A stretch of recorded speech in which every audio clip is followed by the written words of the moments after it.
Good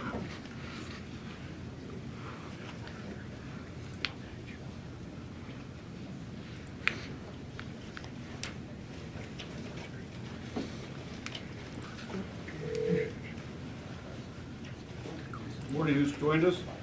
Good morning, this is Brandy. Good morning, Brandy.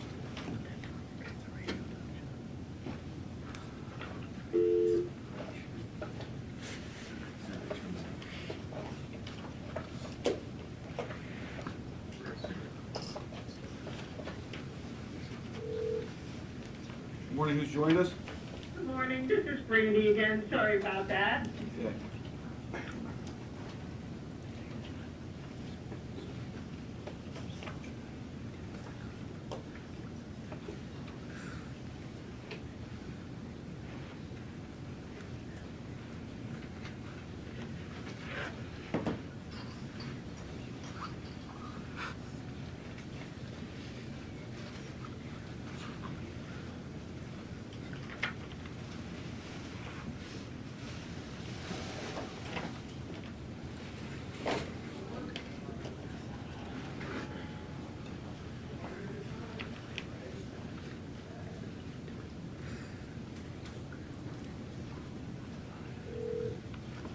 Good morning. Who's joined us?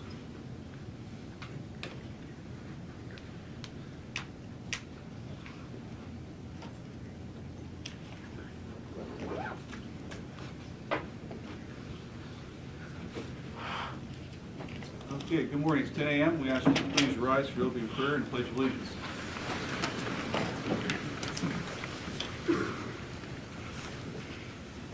Dear Heavenly Father, we thank you for this day you've granted us. As we enter the new year, we ask for your love, peace, and guidance throughout this year. Lord, we are a nation of laws. Going back to the book of Deuteronomy, you've instructed us to obey authority and the laws. We just recognized and honor our law enforcement on National Law Enforcement Appreciation Day. The fine men and women of law enforcement protect the line between good and evil. We thank them for the enormous service and sacrifice they provide to us daily. We ask you to provide safety and protection to these men and women who protect our communities.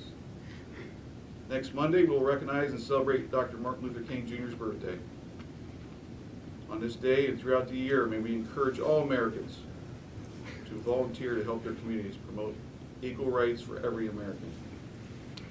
We pray for all racism to cease. We know we are all created in your image. Your love sees no color, and we are all equal in your eyes. That is the measure of your love, and we should honor and follow your example you set. Father, this morning we celebrate our youth and our community. We thank you for these young lives. They have learned the value of teamwork, dedication, loyalty, friendship, and hard work. They have developed character and integrity. We thank you for their coaches and for their time and leadership and dedication to help instill these values. And lastly, we thank you for the parents, grandparents, guardians, and siblings. And lastly, their community. The love and sacrifice that many of them make goes unnoticed. They do it out of love for these young men. Guide them daily as they make their choices. Help them to always remember their values as they move ahead in their schooling and life. These things we humbly pray in your name. Amen. Pledge allegiance to the flag of the United States of America and to the republic for which it stands, one nation, under God, indivisible, with liberty and justice for all.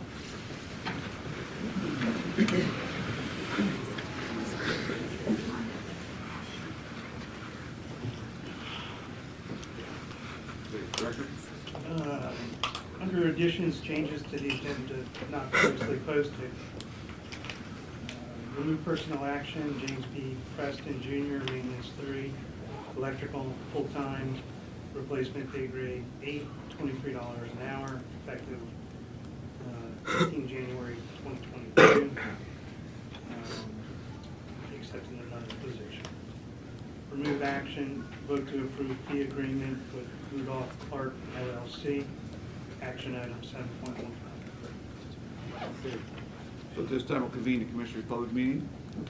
Chairman, I'll Yes. move to approve Oh, the I'm sorry, changes. yes. I'll move to approve the changes to the agenda. I'll second. All in favor, say aye. Aye. Okay, at this time, we'll convene the Commissioners' Public Meeting, and we'll ask for approval of the minutes of the previous meeting. I'll move to approve. I'll second. All in favor, say aye. Aye. Aye, so carried.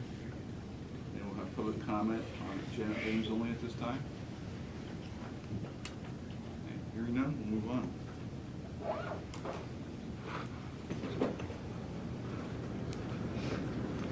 Okay, 1.6, proclamation, recognition of Jersey School High School football team on 4th consecutive District 4 class AAA title. 4A. Okay, proclamation, whereas the Jersey Shore Bulldog football team has had an amazing 36-6 wins over the last 3 seasons, led by head coach Tom Gravish, and whereas they have received 5 Heartland Athletic Conference titles and 7 district titles, and whereas the team has had 6 appearances in the state playoffs and 3 appearances in the PIAA quadruple finals, and whereas they were runner-up in the state championship title game, and whereas the football team has had incredible success that has become a family atmosphere for the players and their families. Jersey Shore, which is a closely knit area, has rallied behind this team, making the community an even closer one that people are proud to raise their children. And now therefore the Commissioners of the County of Lycoming do hereby proclaim Tuesday, January 11th, 2022 as Jersey Shore Bulldogs Football Pride Day, and honor the championship team and encourage all citizens to join us in celebrating the outstanding record-setting accomplishments. And whereas we have set our hand and seal this 11th day of January 2022, Lycoming County Commissioner Scott L. Metzger, Chairman, Tony R. Massar, Vice Chairman, and Richard Marabito, Secretary. So we're honored to have you gentlemen here today. The accomplishments that you've done since your new head coach came in 2012, you have turned Jersey Shore into a football powerhouse statewide. I believe the record was maybe 1-12, I think, something like that when he came in. And over the last decade, with the coaches and instilling the values that were described in the prayer, you guys have fed into it, and you have made this program a winner. But more importantly, what you've done is you've brought your community even closer together. And you've seen that. These friendships you've developed are for a lifetime. You'll value these memories for your lifetime. And that's what's great about playing sports and being involved in activities, all activities. It's developing those friendships and the values that you learn from them. That's something that you carry throughout your life and into your job, into your families, into your relationships throughout life. So we want to recognize you here today. We're honored to have you here. Appreciate the school district arranging this to bring you down. We talk about Berwick. You hear Berwick football, Southern Columbia football, well, Jersey Shore, you're in that same class now. You're in that same category. And I'm from Matursville. You guys always give us a great game, and it's always a thriller.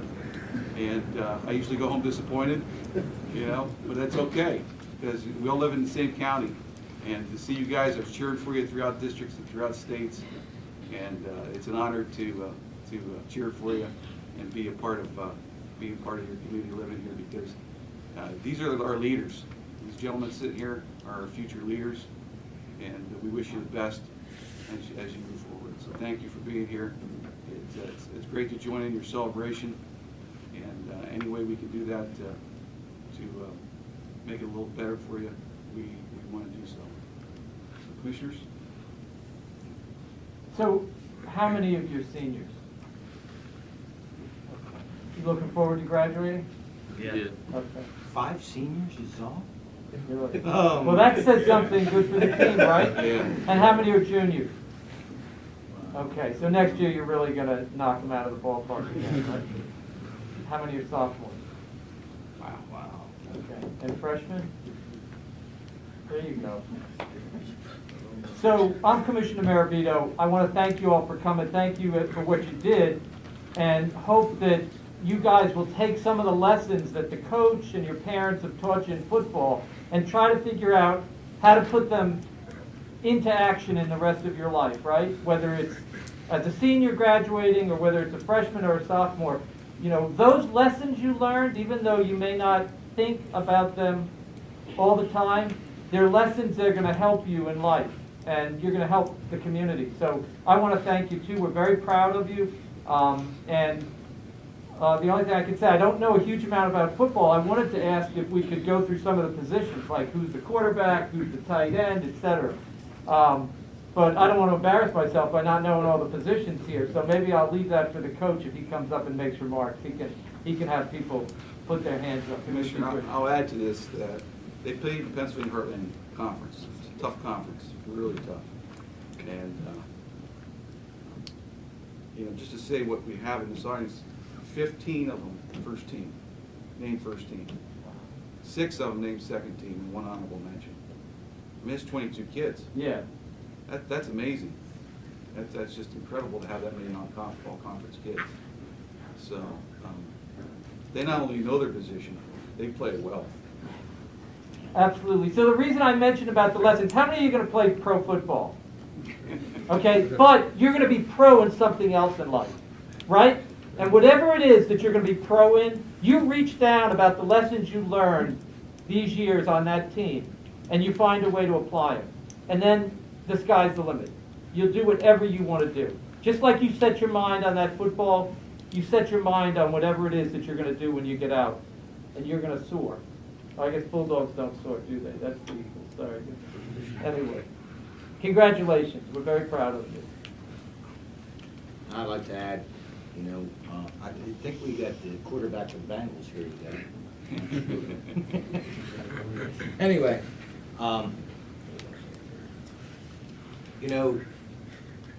it's really important to look at the Jersey Shore area, over in the Valley, Jersey Shore area, and understand what corporate America looks for in employment. Okay, and 37 years ago I started my business, but before that, 14 years before that, I worked for UPS. And one of the things that we looked at when we were trying to hire employees was, where were they from? And if you came from over in the Valley, you came from Jersey Shore, you went to the top of the list. And why? Because of work ethic, because of family values. That's what your area is known for. It's a tougher breed, and that shows in your football team as well as being a team. I'm going to give you a quick story about when, in 2012, when there was something called the Bigger Waters Act, and it was devastating for what the insurance rates were going to do to businesses and residential housing, something that you're not even aware of or even know. But it would raise it so much that people could lose their homes. And so we had a meeting with people in Jersey Shore, with the congressman, and that night, or that day, we had 18 inches of snow. And the congressman called up and said, well, do you think we should cancel this? Because nobody's going to show up. There's 18 inches of snow. And I said, hey, these guys are called bulldogs. They'll be there. There was 235 people that attended that meeting. That's the reputation that you have. And we're very proud. We're sitting here giving you a proclamation, but we enjoyed your whole season. It was an honor to witness what was happening. Employment. How many planning on going on to college? Right. It's still very important. But let me tell you, there's plenty of opportunities in the county for employment. Corrections officers is one of them. So open your minds. If you go to a trade school, or whether go to Bucknell or wherever, keep the county government in your minds as far as employment opportunities. And if you know older friends, you have to be 21 to be a CO, or, tell them, we have 20 opening spots.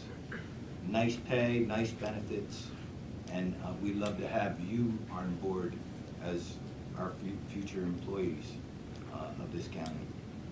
Congratulations, you did a great job, and it was awesome watching you during the course of the year.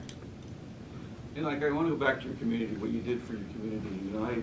I knocked on a lot of doors on Jersey Shore when I ran for office, and I got to know a lot of the people on Jersey Shore, and they're just down-home good people. They're hard workers, and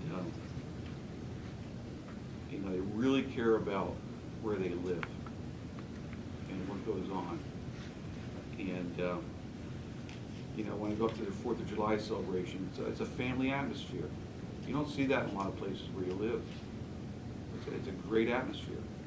You guys are role models for your younger guys coming up through. You think, how does Southern Columbia build the program they do down there? It's because they like winners, and they see the older guys winning, and they want to feed into that. So you guys are role models for those younger kids coming up. So they come watch you, they idolize you, and as you go on to college and you come back and watch the games, you're going to see them playing. And that's how you build a program. That's how you build a community. That's what's great about high school sports. It brings community together. And you guys are a great example of what you did up there. So congratulations again. We have the proclamation we'd like to give to you. I want to get a picture of you all. We'll cram you all up here on the backstage up front. So we want to get a nice good picture so we can send it out on social media and the internet.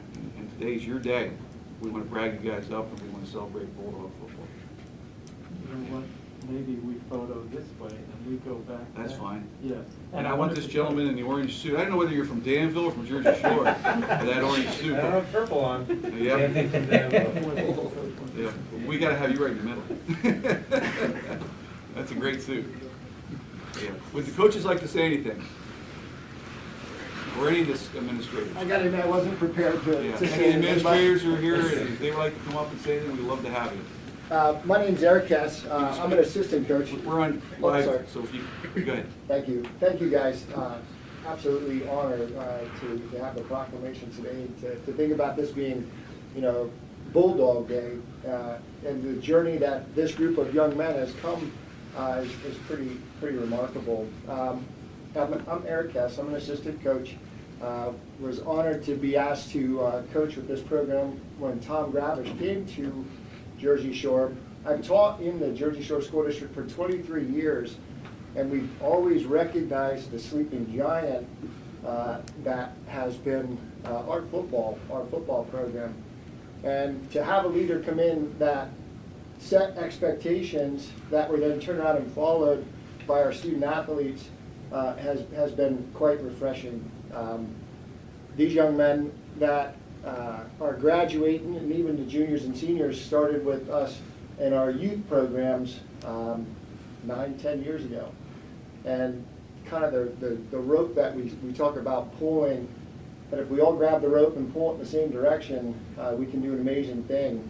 And these guys grabbed a hold of that rope when they were 7 and 8 years old, and now 10 years later, with 4 consecutive district titles and 3 consecutive trips to the Final Four, the fruits of their labor is paid off.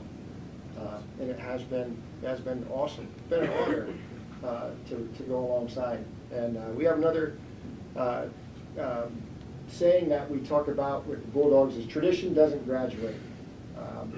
And you saw today when 5 seniors raised their hand, and there were about 17 juniors ready to carry the torch, keep the Bulldog tradition going. So looking forward to next year, another assault. Thank you. Thank you very much. Well, we want to thank you also, and the coach. Is the coach here? We couldn't make it today. Okay. And the parents, because, I know, guys, it's like the last thing you want to hear is some older person telling you what I'm about to say. But the reality is, getting a group, this many kids, to a point in life where they're safe, they're secure, they're drug-free, They're content. Sure, you have hassles every day of your life, right? But the point is, you're standing upright, and you're not just standing upright, you're able to contribute to your lives. That's the result of a lot of people putting energy and, frankly, love into you. I know you don't want to hear that word, right? But it's the truth. And I want to thank him, and I want to thank the parents and the school superintendents and everyone, because it is a difficult job today. And we're just very proud of you. We're proud of you, and we're proud of the folks, as Commissioner Metzger said, the commitment to community. And Commissioner Messer said, training you for other things you do in life. So thanks for doing that. Thanks for doing that a lot. It's an honor. I got to admit, to work with young men like this, and to work in a school district that does take pride in putting out just an amazing product as well. The community support and the support from our administration, second to none. Second to none. That we would come home from a late night game, fortunate enough to have a victory, and at 1 a.m. our fire company and town has the streets lined, parading us back to our locker room. So it was never too late when we came home to be celebrated by our town, and we greatly appreciated that as well. That's great. Hey, if Georgia can celebrate a bulldog, we can celebrate a bulldog too, can't we? That's right. Thanks again. Thank you. Thank you. That's great. Thank you. Any other superintendents? I will step up this morning. Thank you again, commissioners. Brian Omer, superintendent, I just want to say on behalf of the school district, thank you. But I also want to thank all of the students that are here and the coaches. We did recognize them as well last night at our school board meeting. And as you can tell, I told the staff today to wear black and orange, so I did it right along with them. Thank you all for your hard work. Your community supported you, and you really showed them the work that you put into football. Dr. Dave. Brian, thank you for helping us put this Oh, together. you're welcome. Appreciate it. All right, so I'm like the really old guy in the room because I've had some of you since you were in kindergarten. So I've been in the district so long, and I tell you the greatest part about that is just honestly watching you guys grow to the men you've become. So I used to coach some of you in soccer, and honestly, I weeped when you moved over to football, but it's really paid off in track. But honestly, just seeing the privilege I've had of watching you from when you were so young to who you've become, it's, as a dad myself with kids, it's just so proud and so honored to see who you've become. And I just want to say, just to let you guys know that, but especially before some of you graduate. And just thank you. Thank you for the privilege that you've given us as a community, that you've given us as teachers and administrators to watch this amazing turn of events that you've turned our program around, but more so in the men that you've become. So thank you.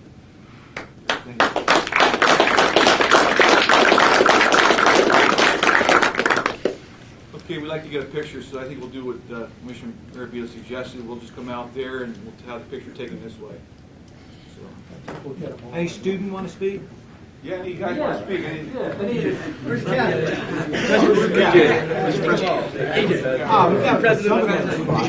DJ, come down here. DJ's down here. Trevor Lawrence just went. There we go. Was this the soccer player? Thank you, commissioners, for having us here today. I'm honored, to say the least.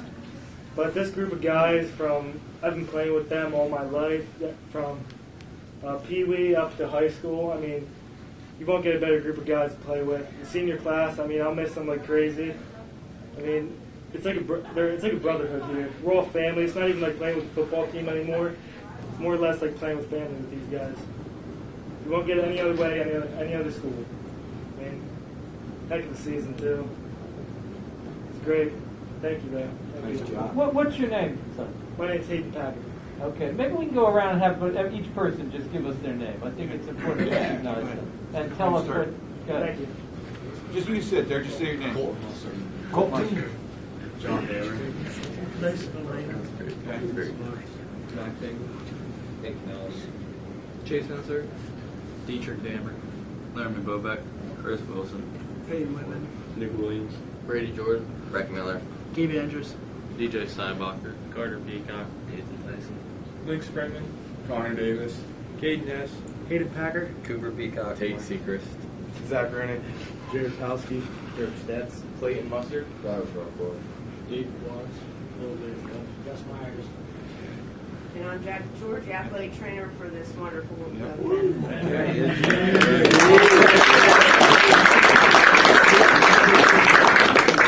Yep. Oh, Serena Henry, the athletic director. Thank you, Serena, for helping us. You want me to introduce myself? I'm not here for this, but I am a proud Bulldog from 1979. I Right. used to have hair just like that. Much after the foot.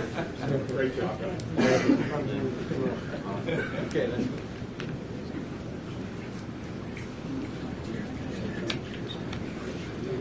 You guys just want to stand up and I told you to see.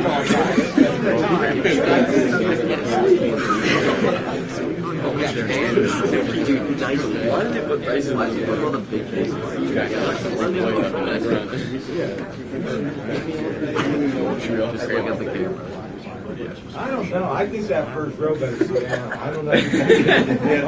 The back would be tall too. Well, that's a good idea. Everybody That's a in? great idea. Athlete. Yes. Okay, 1, 2, 3. Everybody in? Ready? Yeah. Okay, great, thank you. Thanks, guys. Anybody see the positions?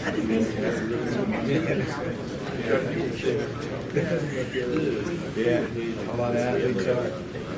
I had a good time.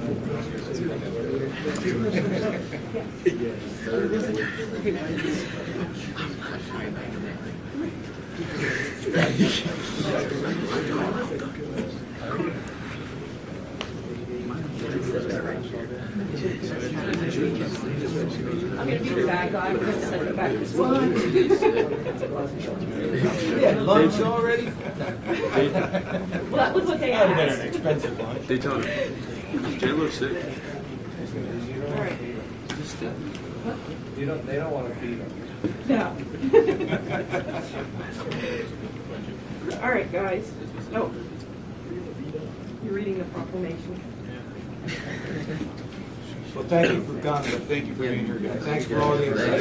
Thank you.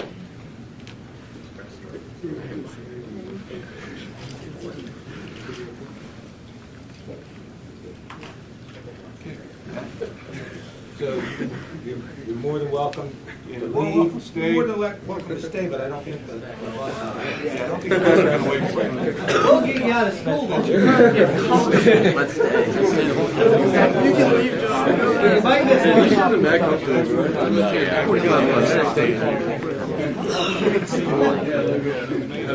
wide receiver. And then we'll get another one in the case for you in the office.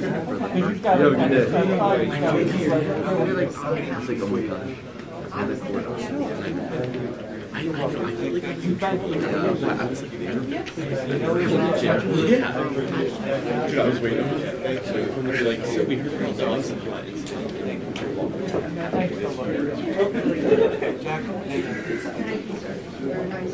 Thank you. Take care. We're going to get more copies for you. Sounds good. Appreciate it. Yeah. Yep. Have a nice day. Yeah. Did you take a picture of it?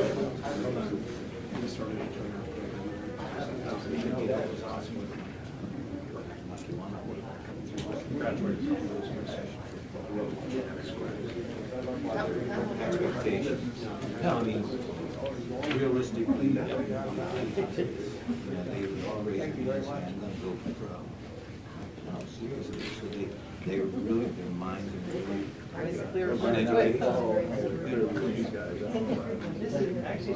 welcome. Take care. Thank you. Smart people. So the kids have something to remember for slides. We'll see you next year. We'll get another one in a case for you. Thank you. Take care. Thanks. I deal with all the bad people. Take care. Moving on, wherever you like to see. I don't know, there's Lots seems of to be a seats lot of. now. Okay, bid openings. Point one, Krista Rogers. We have bid openings for the construction of a site build-out for Employee Health and Wellness Center and Williamsport Regional Relief Well Rehabilitation and Replacement Project for the Borough of South Williamsport and the City of Williamsport. Morning, Kristen. Morning. There were 7 bidders on the Health and Wellness Center suite build-out, but no prices were listed on the bid response summary. The bidders were Lundy Construction, RLS Construction Group, Lecce Electric, Turnkey Construction, Gray Builders, JC Orr, ORR and Son Incorporated, and Yoder Builders. Okay, thank you. And Commissioners, the reason why there's probably no response, we have to bid out each trade, so there's going to be multiple line items, so Okay. we'll go over all that. So these are all general contractors. Yeah, well, there's a section for general contractor, and then for each trade, like electricity, electrician, plumbing, HVAC, so all of those trades. So, but there will be one general contractor to oversee all of that work as well, or if they bid on all of it as a whole. So she's saying we don't know what each bidder bid on, which part of it. Right. But that she's going to review it and get that information to you. Yeah. So, and that'll, we'll have to sit down as a team collectively with integrity, so I'll get that scheduled and we'll start, that discussion. Okay. Okay? Thank you. The other bid, there were no bids received.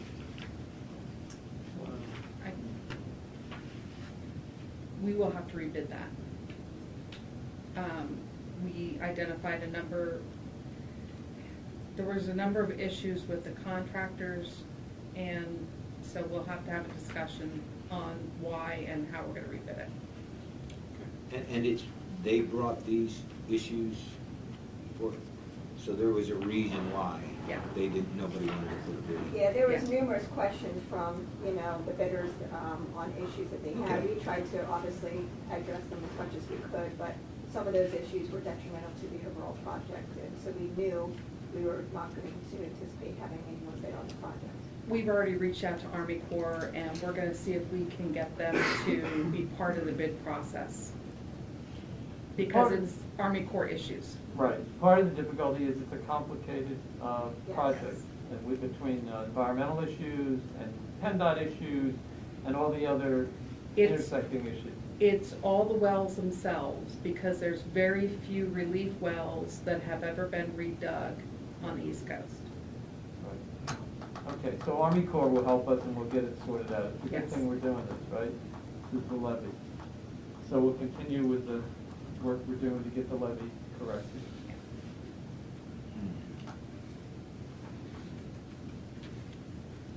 Yes. When would you anticipate the results being posted for the suite filled out?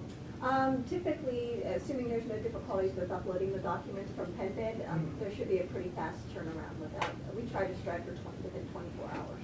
From today, okay. yeah. So they'll be posted on PennBid? If you are already a bidder, you should have already access to that. You I should do. be able to see that. So you should be able to see that now. No, But for- the results weren't posted until. Well, it's not until it's physically open.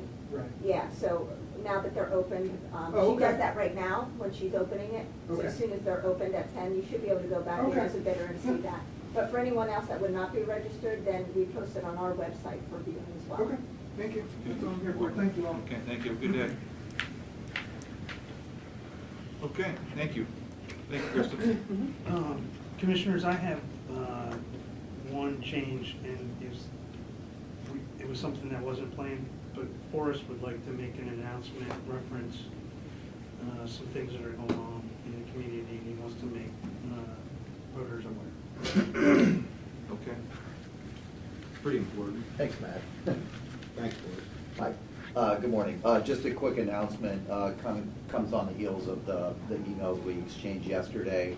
Voter Services took a call from somebody who reported to us that there may be people going door to door identifying themselves is coming from our office, coming from the county voter registration office. And obviously, we're going into a busy midterm election year. There is going to be solicitation, political solicitation door to door. It's entirely normal, it's not illegal, it's appropriate for people to do that. They should be identifying who they're from, so they should be saying we're from this political party or we represent this candidate. That's all completely normal. Where it becomes problematic is if they come to somebody's door and they identify themselves as coming from us, from the county voter registration office, because we do not do door-to-door solicitation of any kind. And so, residents should be vigilant about anybody coming to their door, and I think most of them are. That's why we got a phone call. But if somebody says they're from voter services, that should be an immediate red flag that, hey, there's a problem here because they're not being truthful right out of the gate. And so that calls for even more vigilance about whether that's followed with questions to try to obtain personal identifying information, date of birth, social security number, driver's license number, try to identify financial information. So people just need to be aware of that this could be happening. And in a very busy election year like I'm anticipating, that's exactly the environment that kind of activity could be conducted in, because they want to blend into the background. They want to make it seem like that's what they're doing. So people just need to be aware of that and be vigilant. Okay, thank you, Forrest. You're welcome. Thank you. Okay, moving on to accounts payable cash requirements. Brandy Clemens? Good morning, Commissioners. Morning, Brandy. I'm here to I'm calling in to present the cash requirements report for invoices due through January 19th, 2022. Have been paid on January 12th, 2022, in the amount of $5,305,818.16, of which $594,892.67, or approximately 11%, will be paid out of the county's general fund. $3,507,486.25 will come from grants and other sources, and $1,203,251.24 will come from RMS, and $188 is coming from an escrow fund. I think the public should understand, like, the 3.5 million, okay, these are pass-through grants. We receive the money as the county, and then we hand it out to the organization that got awarded those grants. Okay. I got a motion to accept the accounts payable. I'll move to approve. I'll second. Any other discussion? Hearing none, all in favor say aye. Aye. Aye. So carried. Thank you. Thank you. Thank you, Brandy. I take it back. Brandy, yes, you found them. On page 21, the Kelly Township leachate. That's a bill we pay for processing leachate. Processing of leachate, so it's not Brady, it's not, Kelly's one of the businesses we bring leachate. okay. And that's from the That's on page, that's on page 21. Yeah. And so, I mean, I think it's very important, and whether that would be trucked, right? You would think? Yes. Okay.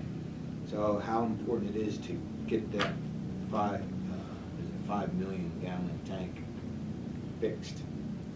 I mean, that's a significant amount of money that Yeah, it's about $33,000. yeah, that our landfill is paying in addition. So hopefully we come to a conclusion very shortly. Yeah, I mean, on the leachate together probably has exceeded, I think, $200,000. Oh, yeah. We're on about probably, I think, somewhere between 7 and 8 million since this started. Well, that's the whole thing, The whole but not, thing, but I yes. mean the trucking of the. Oh, yeah, trucking. Yeah. Jason, you're on, aren't you? Yeah, just roughly, what have we spent in '21 for Leachate Hauling. I do not have in front of me, we did exceed 200,000. We were probably around $300,000 in trucking. Now, it's trucking fees and processing. The cost that you're referring to, Commissioner Kelly, if you remember, I just got a Kelly Township, what do you want to call it, contract approved by you guys last week or week before. They adjusted the rates. We got the rates and everything worked out in the contract, and we were able to pay the bill. We were past due on getting a contract with Kelly, working out. And they had board issues, trying to get enough people to a board meeting, us trying to get, so back and forth, that's why it's a little late. But those are expenses we incurred last year through our trucking. The good news is we do have a great township force main up and running. We've not had the truck now for a little bit.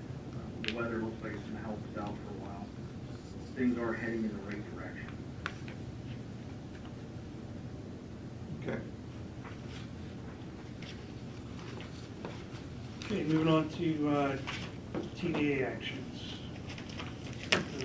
Commissioner seeking your approval on the TDA report. Administrative change to the addition of one part-time temporary sheriff special projects position from a pay grade 6 to a pay grade 7, limited to 250 hours. Okay, can I have a motion? I'll move to approve. I'll second. Any further discussion? Go ahead.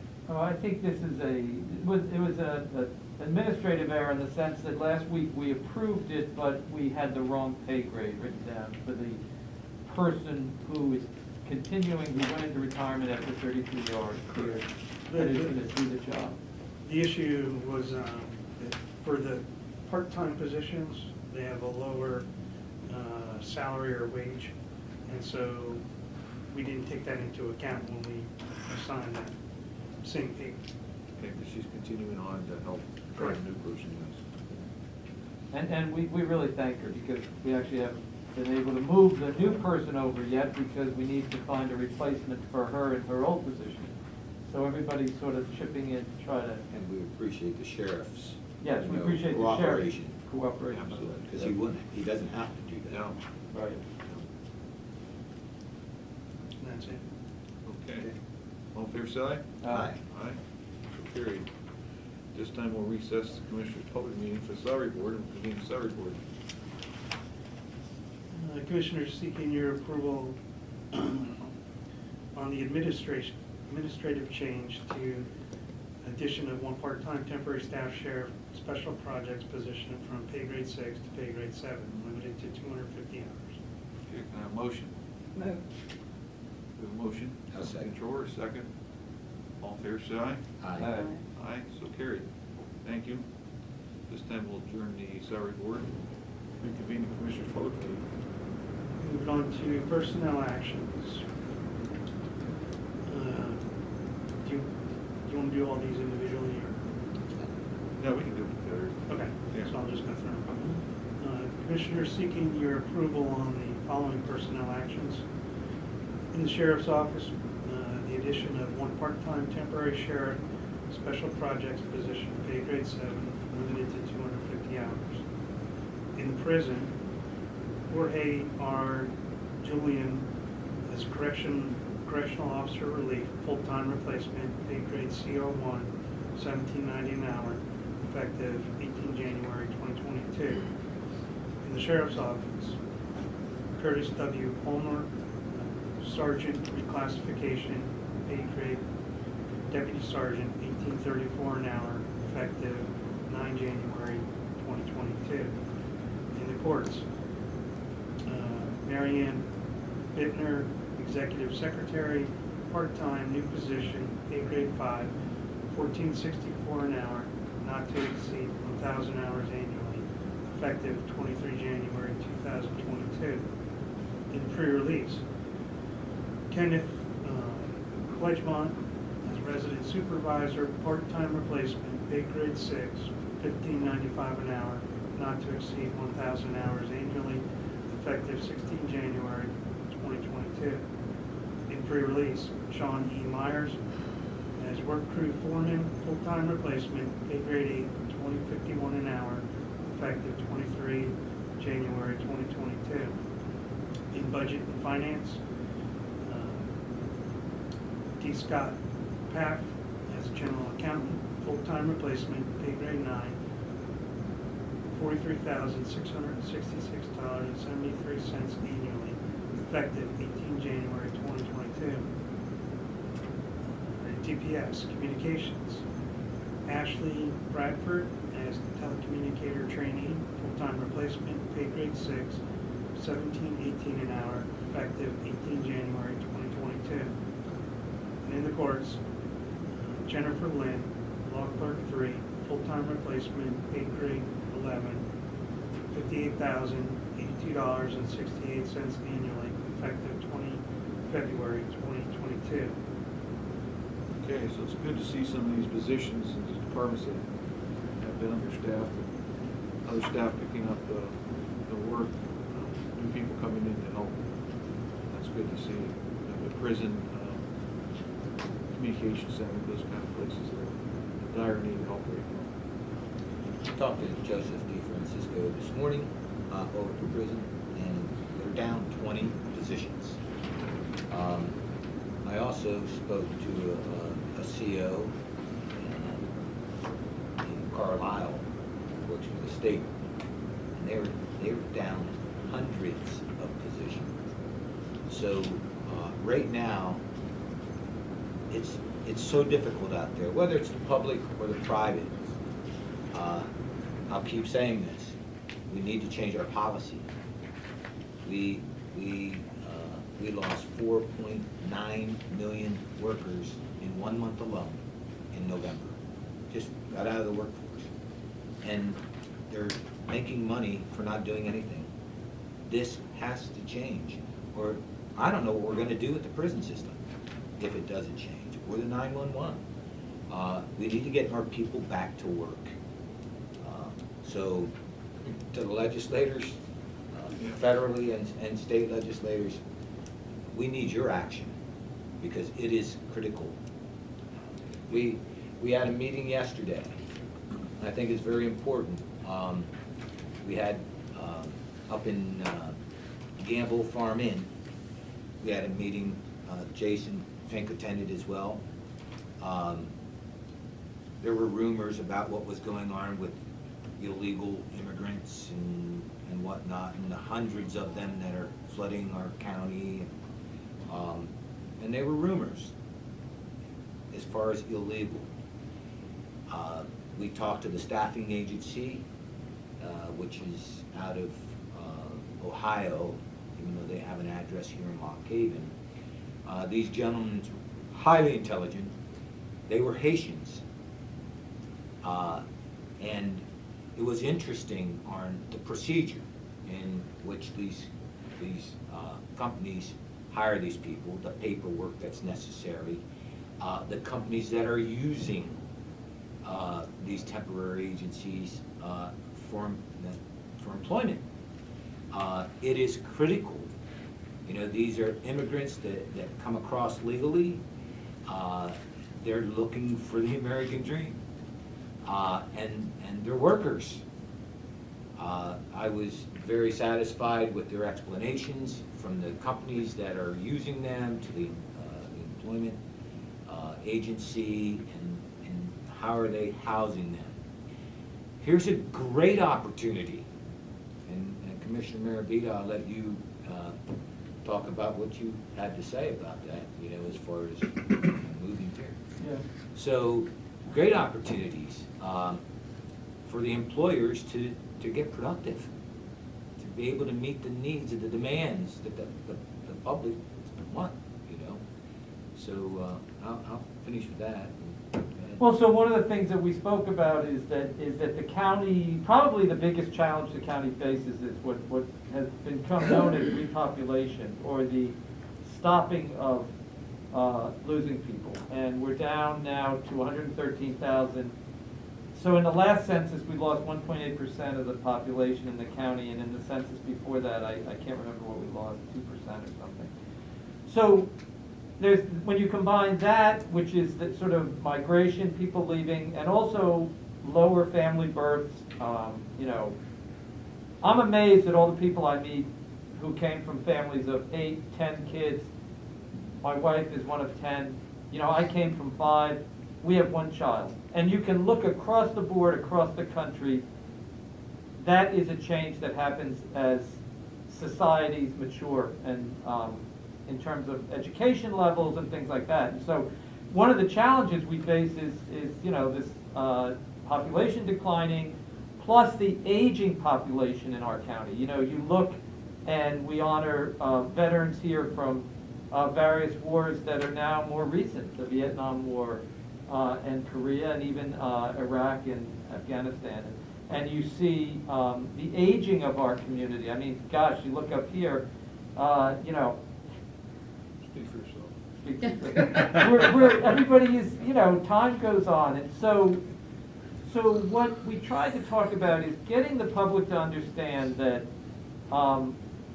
the face of the community may change from what we've seen in terms of race and ethnicity and what people are more used to seeing over the years. And so,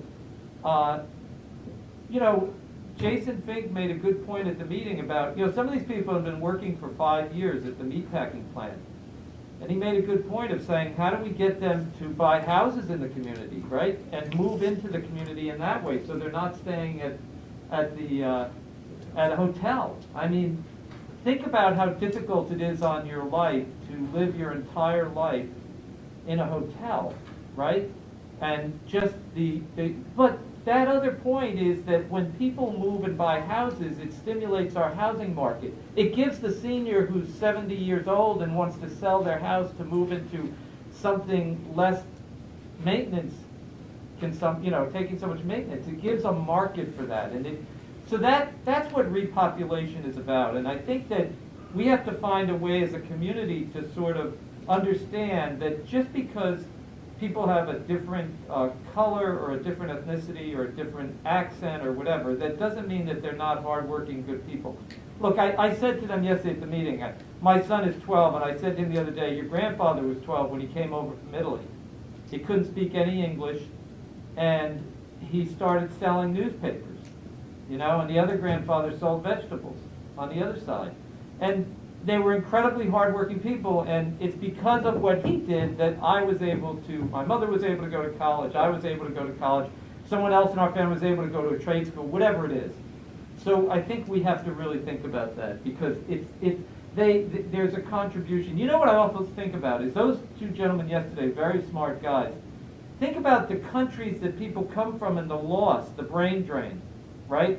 When all the doctors and the dentists and the PhDs and the skilled tradespeople leave their country, it's very difficult for those countries. Like Haiti has had a series of earthquakes and hurricanes and political violence. It's very hard for those countries to get on their feet when the top leadership leaves the country. So the best thing we can do, I think, is to try to create a world where countries can, on their own, develop economically so that if somebody wants to migrate, capital moves all the time. Capital meaning billions of dollars moves across the country and the world all the time. It moves to China, it moves to Haiti.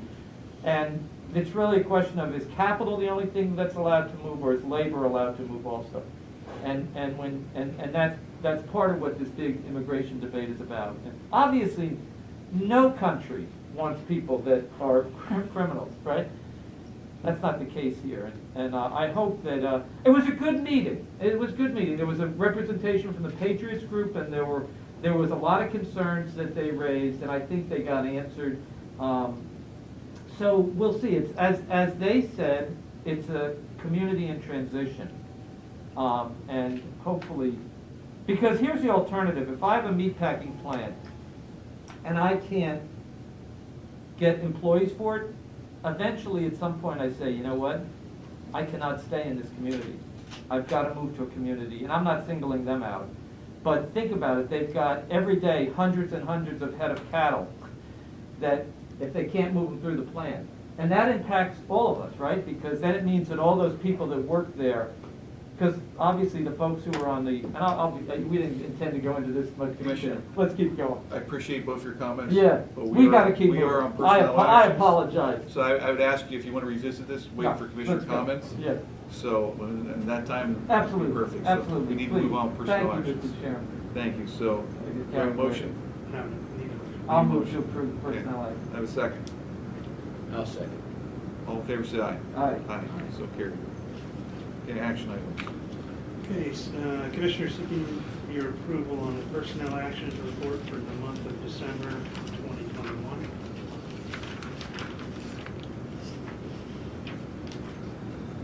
I'll move to approve the personnel action report. Yes. As listed on the agenda. Yes. I'll second that. All in favor, say aye. Aye. So I think we need a carried. copy of it. We don't have a copy. I didn't see it at the very bottom of it, so. Yeah. Okay, great, so we're at 7.2. 7.2, 3, and 4, 5, 6. Minor. I'll let you Morning, Maya. go through them. Morning.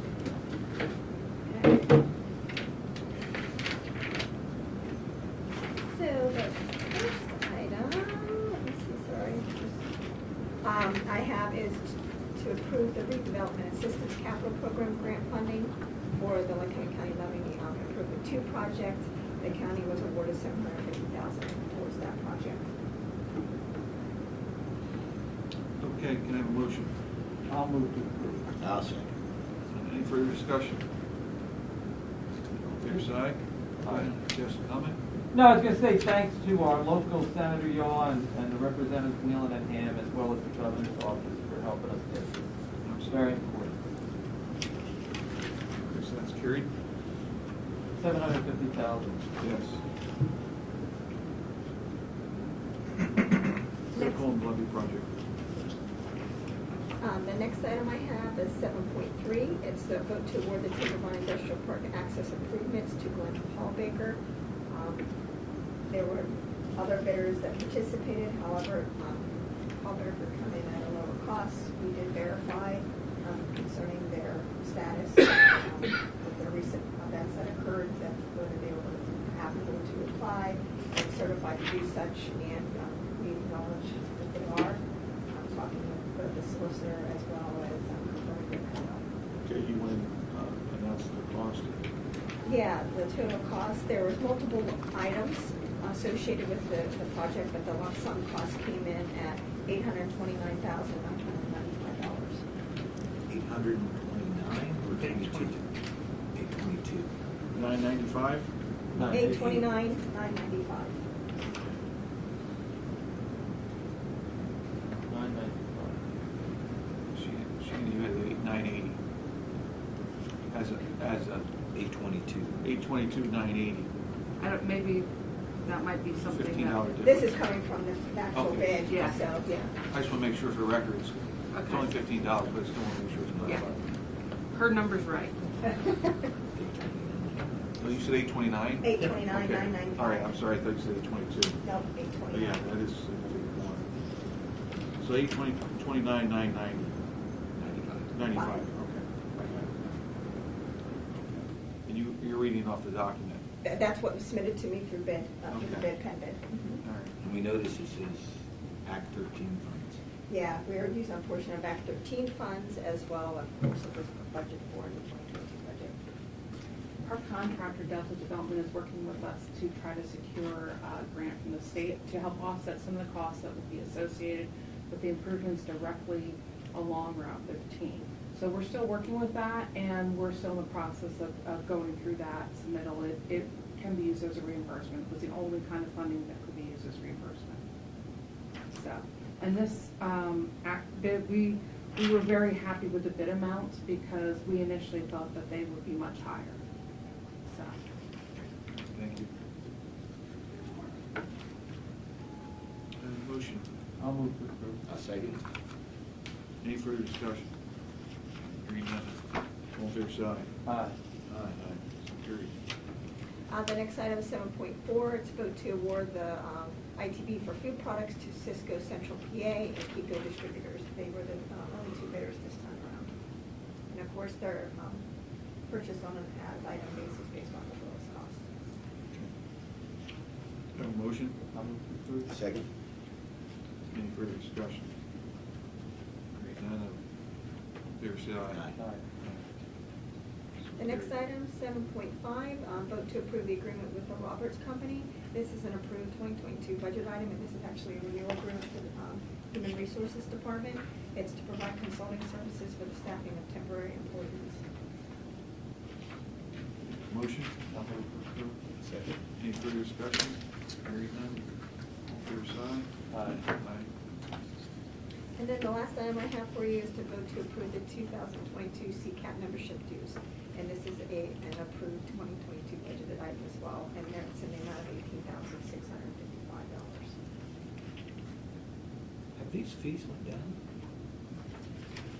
I don't know. We were at 23,000. Well, Yeah. that's what, well, Or my, are you confusing them with Naked. yeah, This is very reasonable, I have to say. Yes. We get a lot of service from CCAP. Oh, tremendous. That's why I'm shocked. I know, I am too. Okay. Don't say too much, they'll raise them on us. Well, we have to vote to pass it. I'll move to approve. Second. Any further discussion? Hearing none, all in favor say aye. all right, thank you, Commissioners. Thank you. 7.7 and 7.8, Shannon Rossman. I'll let you go. Sure. Good morning, Commissioners. 7.7 is the vote to approve the right-of-way agreement with PPL Electric Utilities. This is not a cost for the actual right-of-way. This is actually to put in a 10-foot wide right-of-way for the electric line that will go to the new utility building that Montgomery Water Authority is currently building for the Timber Industrial Park. So we have to grant them the right-of-way for the line. We did already approve the cost for that because PPL only pulls the wire. They do not do the trenching or conduit run. So as soon as we approve this, they'll be able to move forward with the trenching. And this was run through RMS so they could determine the best placement for the line. Have a motion? I'll move to approve. Second. Further discussion? Hearing none, all in favor say aye. Aye. Shannon, have we heard anything back from Montgomery Water Authority on their tap on fee? Maybe Jason would Yeah, be able to- actually, we are we are in the process right now of getting that addressed. They are very open now to talking to us. Unfortunately, the board chair, who I'm supposed to be working with on this, came down with COVID, so he's not available right now. But we are, as soon as he gets over it, we're going to meet, and I think we're going to be able to satisfy that. Not only for the immediate needs, but also the long-term needs, because right now they only have one manner in which they do tap-on fees, which is one base fee for all types of residential, commercial, business, industrial. We're talking to them about the fact that would they be open, and they are open to the discussion of expanding that process. So That's good news. yeah. So it's taking a little bit, but at the last meeting here at the beginning of the month, they were very positive now of this. Thank you. Do you know what the tap-on fee is for residential? Well, the tap-on fee for residential is only about $2,000, if I recall correctly. Okay. But the formula that they have to be. It's all based on an EDU, which Yeah. is an equivalent dwelling unit. So one house is one EDU. Right. And it's like 2366 or Yeah. something like that. But the problem with a commercial industrial customer is if you determine that digger is 50 EDUs, so that means they're paying 50 times that one EDU cost. And most larger authorities have a divided cost like what Jason was discussing, where, you know, if you're between this amount and this amount, you pay this number for the EDU. Because they are putting in a lot of work into the actual line system when it's going into their company. Unless you buy an existing building where that line has already been connected, you're putting a lot of infrastructure in there, which is why we're putting in the electric right-of-way, we're putting in the gas, we're putting in the access roads for the Timber Run Industrial Park. So, and that's the same with sewer authorities too. A lot of them do have, and when you look at the water, the sewer side, they're looking at how much you're using, what times of day you're using it, and the sewer side, they're looking at how much you're gonna produce, but also what type of sewer you're going to produce, because some plants can't take certain types of effluent, they call it, so. Good. Thank you. We are also, just so you know, we're also working with UGI on getting the final bid specs for the trenching that will be needed to do for the line, the extension line that's going to be on our property. We did just send over to RMS some initial drawings. Hopefully the UGI will get those back to us then with any revisions for our bid specs.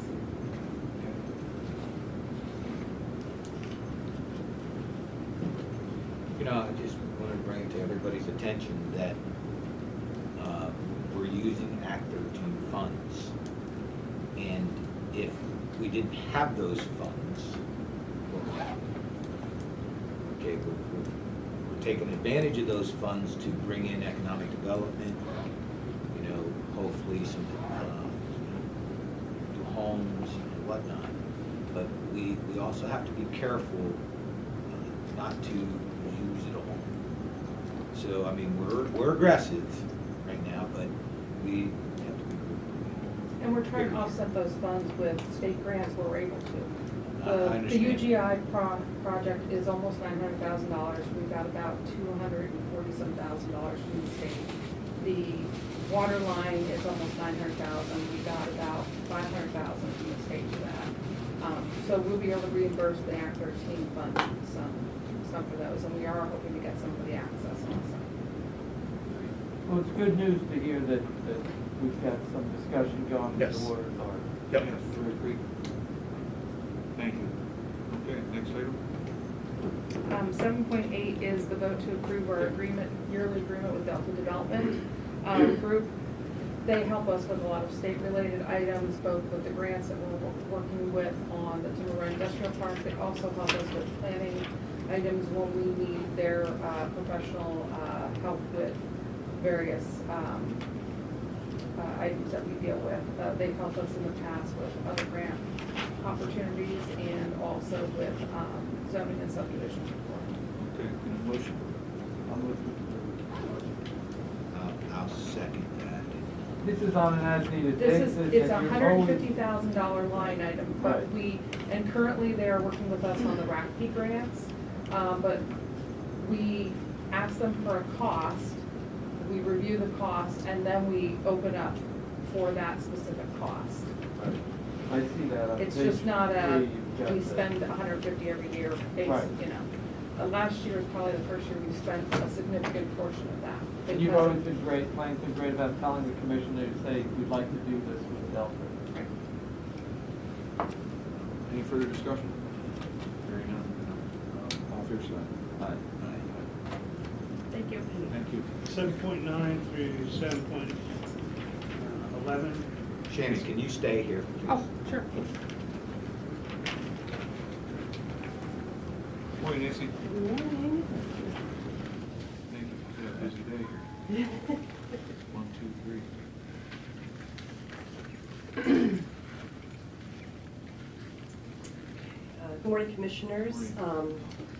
First, we will do 7.9, and that's vote to approve agreement with Erie County Children and Youth 2022 budget item. This is a renewal for 20 beds for secure detention, and per diem was $250 a day, and there was no rate increase this year. Do you have anybody out there?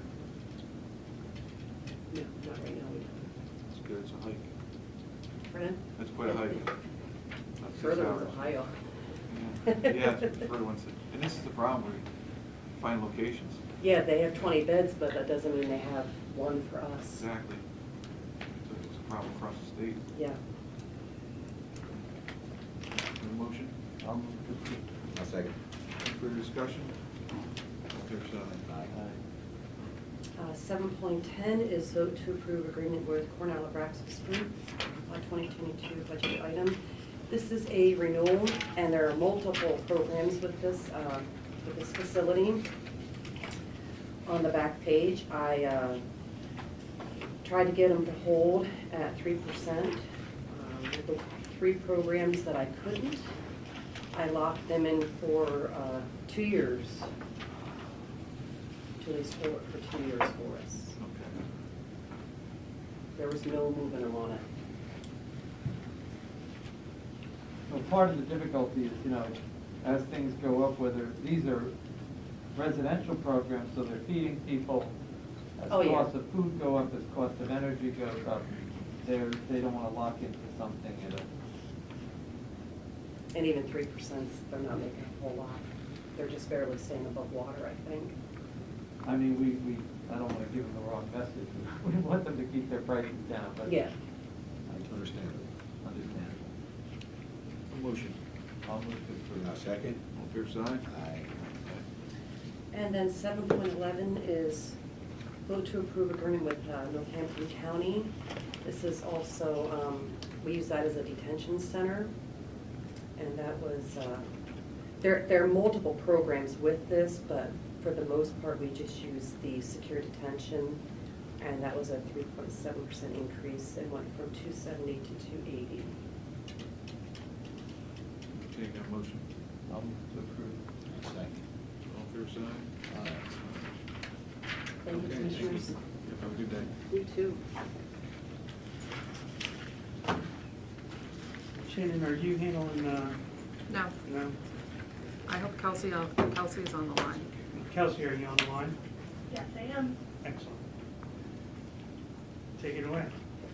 So this morning I have the homeowners agreement for their utility elevation project.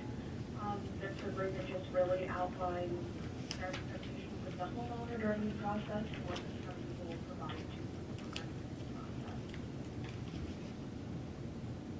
Okay, can I have a motion? I'll move to approve. I'll second. Any further discussion? So these are state funds that we're getting, this homeowner is being able to utilize to get his utilities out of the flood area. So that's good.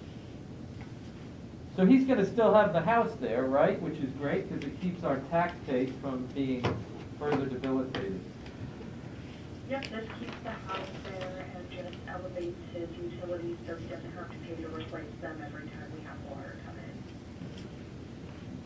Okay. Motion? I'll move to approve. Second? All fair side? Aye. Thank you, Kelsey. And 7.13 and 14, Jason Yorks. Good morning, Commissioners. Morning. Commissioners, for your first line item 7.13, this is an agreement with Miser and Pearl. This is an as-needed basis amendment that we're doing. Miser and Earl is our geologist, hydrogeologist staffing. When we get into permitting a new landfill cell or doing any kind of work that involves ground, we need to pull in Miser and Earl for consulting. So their changes, their labor rates on all their staffing went up 4% for the most part. It is pretty much an average of 4%, and we just have to keep the labor rates up to speed, so in case we need to use them, everything's up, we can go ahead and. Okay. Motion? I'll move to approve. I'll second. Any further discussion? Hearing none. All fair side? Aye. Thank you, Commissioners. Next line item 7.14 is an agreement with Davis Ulmer Sprinkler Company. Just that, Davis Ulmer services our sprinkler systems in the recycling center. They do their quarterlies, semi-annual inspections and repairs. If we add any equipment, if we add any mezzanine or anything, we have to use Davis Ulmer for sprinkler systems to either shut it down, test it, repair areas. So, and we have several sprinkler type systems in the facility, even ones that go outside. So of course they're dry systems. They had 8% increase on their labor rate and their overtime and their double time and holiday fees. So of course we had to get a new labor rate agreement with their contract. Your approval. Again, it is budgeted. We have this money set aside. We know that we have to maintain sprinkler systems and so forth. The only question I have is on the schedule fee on Exhibit A. It says quarterly inspections and testing rate. It's $936 per site visit. And then the very next line item coming down is semi-annual inspections and testing rate for fire alarm, which is $560. So one's for the sprinklers. And then there's also the digital, there's the alarm system integrated with the system, sir. So there's like a phone dialer, there's the computer side of the system too. It also sends out a signal that we've had an activation and all that. It's not just pipes and water and so forth, and that's what that semi-annual test is. All right, so they're different tests. Yeah, your quarterly inspection is just that. It is a physical, looking at the pipes, looking for leaks, any kind of buildups. They'll drain the system, open it up to get the rust out of it, do that. And then the semi-annual system, sir, goes into the actual brains of the operation, if you will. The dialer, phone dialer, and computer system, everything is attached to it. Thanks. And just to remind the public, this is all paid for out of revenues from the landfill. Absolutely, thank you, sir. You're like, I was gonna start saying that. A button, just push it and advertise. Well, I'll tell you what, before I became commissioner, I never thought about that. I would see these stories come in about the landfill and buying, $1 million this, $1 million that, and I'm like, where's this money coming from? So I've learned something in the last 6 years. Okay. Motion. Oh, we need to vote on it. Motion? I'll move. Okay, second? I'll second that. All right, all in favor, say aye. Aye. Carried. Next. Commissioner comments. Thank you. Thank you. I have a couple comments. So, when you said, when we talked about the bids and the relief wells, and then it's never, so as we're putting a cost associated with each phase of the levy, where did we get that information then? Those costs, because could this actually cost a lot more than what we had budgeted for? Well, we already know it's gonna cost more than what we had budgeted for it. That's why we went after the second RACP grant. Because the last bid round, we did receive one bid. And one of the reasons why we wanted to go back and rebid it was because there was so many unknowns with the environmental factors. We have cleared up, for the most part, those environmental factors. Unfortunately, the problem that we're seeing right now is the relief wells, there's 50-plus relief wells that have to be either rehab, which means they're tested, make sure that they still operate properly, or they have to be replaced because they've been determined not to be functioning properly. There are not a lot of relief wells on the East Coast that have been replaced. So one of the companies was more interested in the replacement wells. Replaced. There's been companies that go in and do rehabs where they just do the pressure testing, they make sure that everything's working properly. But then one of the companies actually is more of a driller of relief wells in mining. So they were the ones that had bid. However, this time, the one company didn't bid last time because they're more into the rehab wells. And they actually wanted us to separate last time. Well, they were going to go in and actually bid with the other company that was going to do the replacements. But all of the relief wells, when you go in and do a drilling, you have to supply a drilling plan to the Army Corps. So after they would have been awarded the bid, they would have had to supply their drilling plan to the Army Corps. And because there's a lot of concerns that they have regarding whether or not their drilling plan would either be accepted or they'd have to make revisions, they were concerned whether or not that would affect the cost of the bid.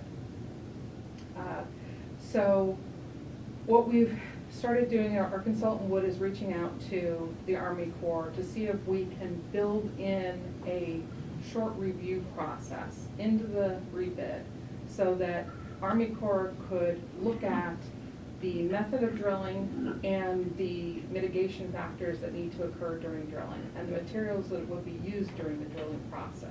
Because those are all items the Army Corps has to approve. So, I mean, what I'm concerned about Mhm. is that it costs money to put those bids together. I know. One. And why isn't the Army Corps supplying that information prior to the bid? I mean, it doesn't make sense that a company Well- is not gonna know what their Well, qualifications or requirements. every drilling is a little different, so I guess that's why you have to supply a drilling plan that gets approved by the Army Corps. What the Army Corps provides is a performance guidance. So, like, they have X amount of types of drilling methods listed. Well, the company that was going to drill uses a similar method, but not the exact method. So they have to get that approved, pre-approved, is what they would like to do. Now, the other. Hydraulic versus pneumatic. But, and theirs is air versus water. It's the same drilling method, but they're using air instead of water. Water is on the pre-approved list.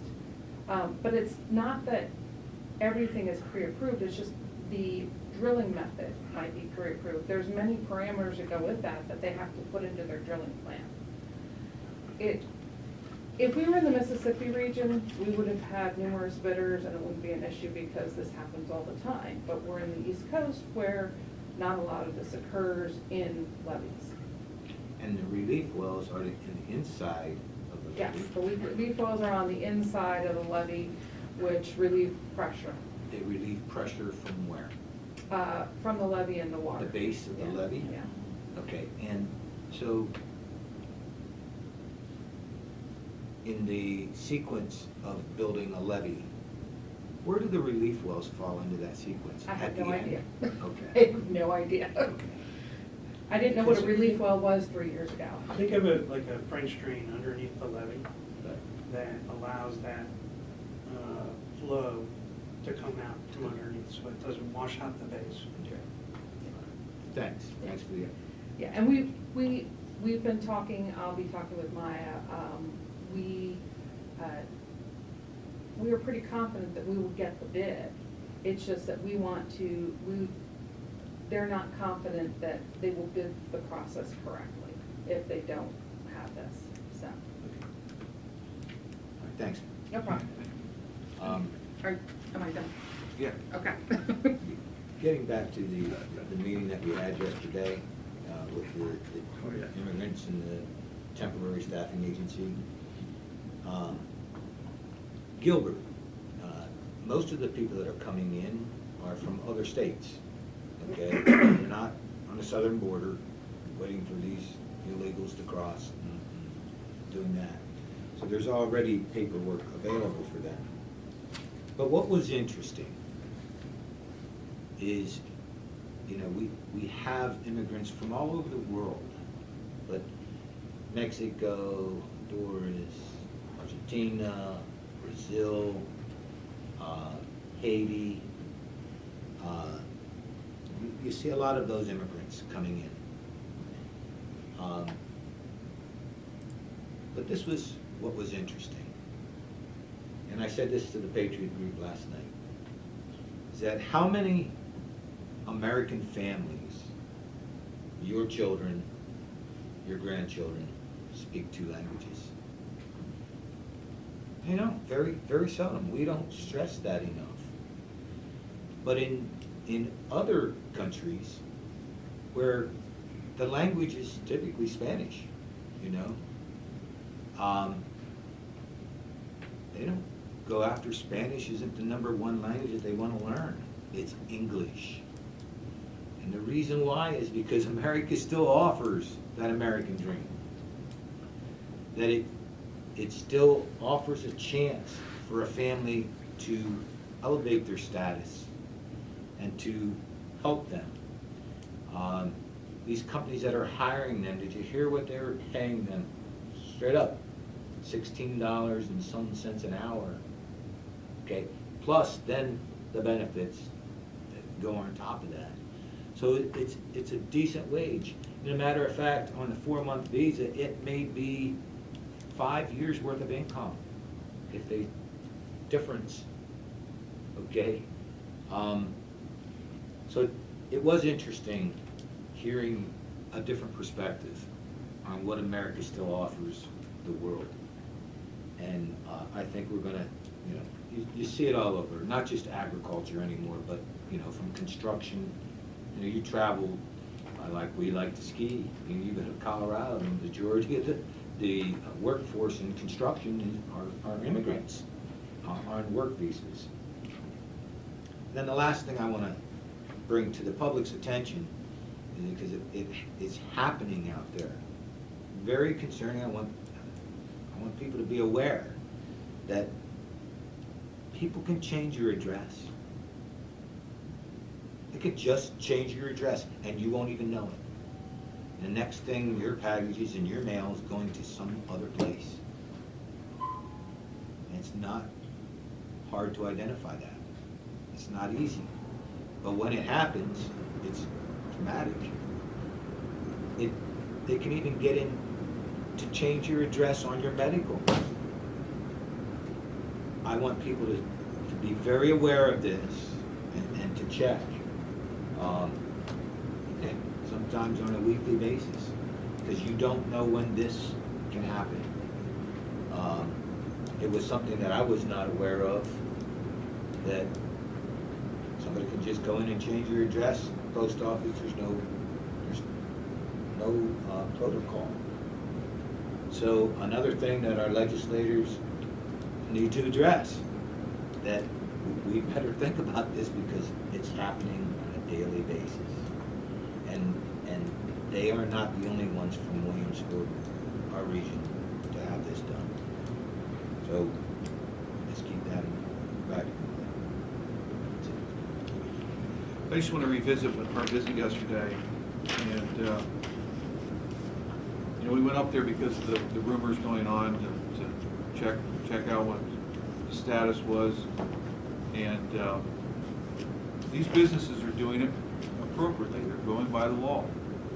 They're going through a staffing agency. The documents are checked of people that are already U.S. citizens want to work, and you know, they come in and they hire them, and they're good workers. They attend churches up there. They buy their groceries and their products from up there in that area. And there's only been 2 police reports over the last 5 years. The chief of police is very aware of the situation. He was at the meeting yesterday. So they're obeying laws. They're law-abiding citizens, and they're not causing any problems. Now, here's the situation. We cannot find workers across the nation. And you have 2 businesses that are doing this legally. Talked to the one gentleman who employs 300 plus employees. He said prior to COVID it wasn't an issue. We had a great workforce. After COVID, he says, I can't find workers. People don't want to come to work. There's too many incentives for people not to come to work. So I had to change my direction or go out of business. He goes out of business, there goes people having to move out of the area, his remaining workers, because they can't find work, and he doesn't pay his taxes. So the tax base increases for more of us to pay higher taxes or cut services. So it's in everybody's benefit to keep him in business, to hire more people that do want to work, and people that do pay taxes. He looks at those employees' paychecks, and taxes are being taken out of those checks. So he's not paying them under the table. He's doing it through an employment agency, and he's doing it right. So, you know, the rumors are unjustified. It needs to cease. It doesn't help anybody when those rumors are on social media being spread like lies, because they are lies. Does this stuff go on nationally? Yes. It does go on nationally. Is it going on up in that area? No. He's been doing this, the one individual's been doing it for the last roughly a year and a half, The other individual we met at his restaurant has been doing for 5 years. Never been an issue until you start seeing planes land in Wilkes-Barre and Scranton. And, you know, we do know there's issues down south. This employment agency does not recruit from, they don't go down to the border and truck people up here. They do not do that. So we want people to come to our county and work. And we want them to be law-abiding citizens. We have a population decrease. And we invite people to come to our county and live here. But we want to make sure that they're legal. And that's the question yesterday when we went up there. Are you legal? Are you going by the laws? And that was all explained. Everything was justified and explained to us. Now, in a week and a half, we're going to go visit the ICE Center. We've had a conversation with them. And, you know, they obviously had a location previously down in Wood Prison.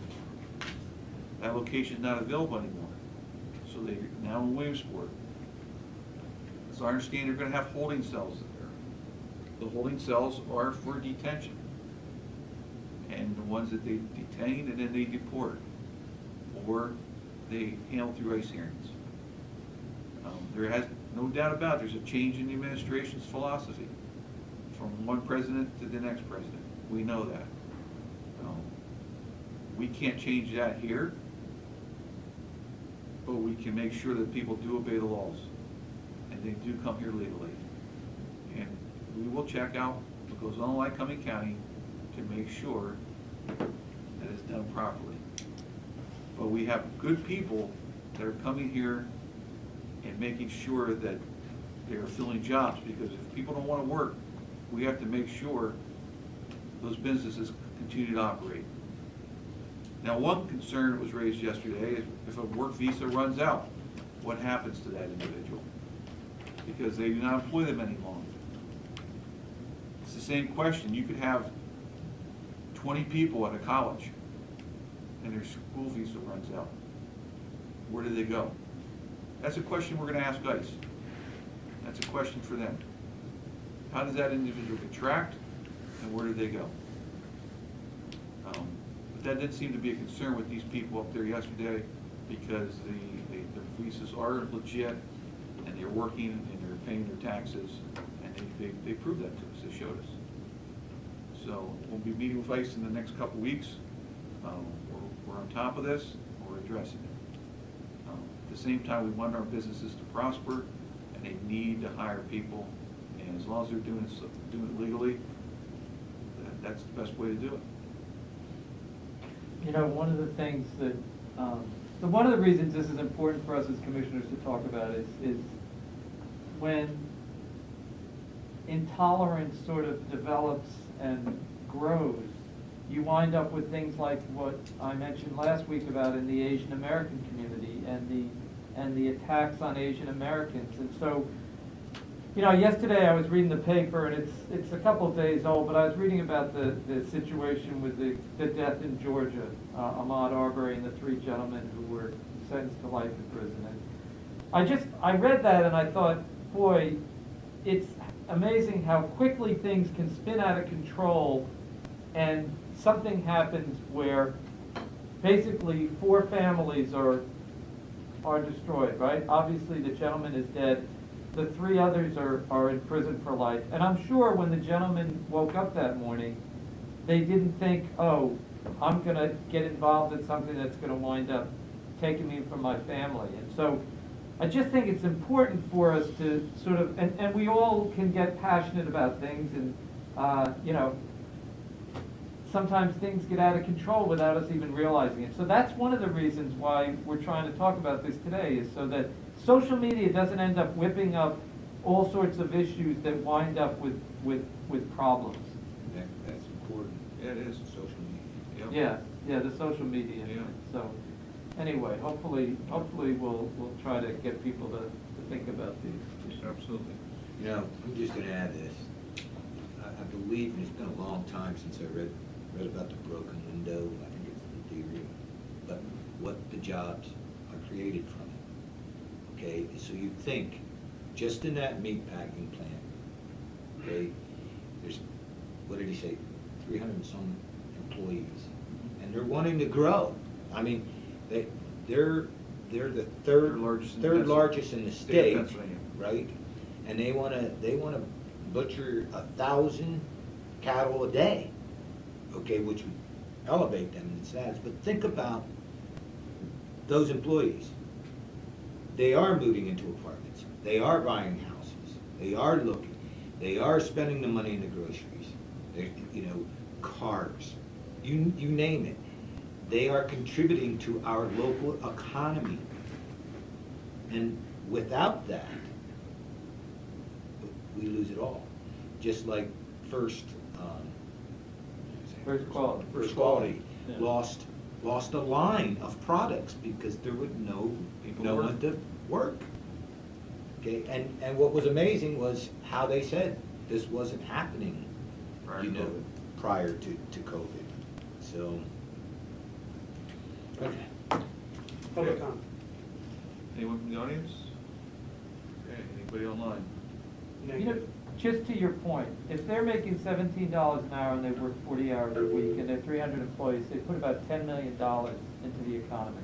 They obviously don't get all that themselves. They pay payroll taxes, they pay Medicare, they pay Social Security, but then they're taking the discretionary money and they're buying things. And 10 million is probably a low estimate, because it doesn't count some of the management who probably are making more than 17.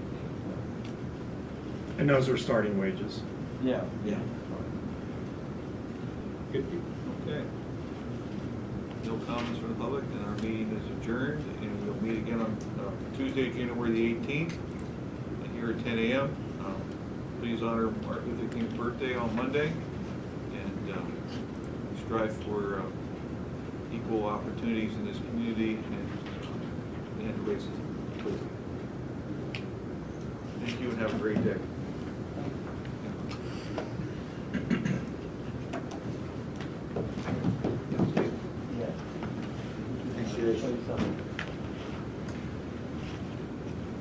Yeah, Randy. Amy. Randy and I were supposed to get on Friday. Called him. And How you doing? Good. Heading there. Oh. And he's like, I'm out. What's that? The video. Oh, yeah. Did you grow up in Jersey? Not just. Did you play football? So everything.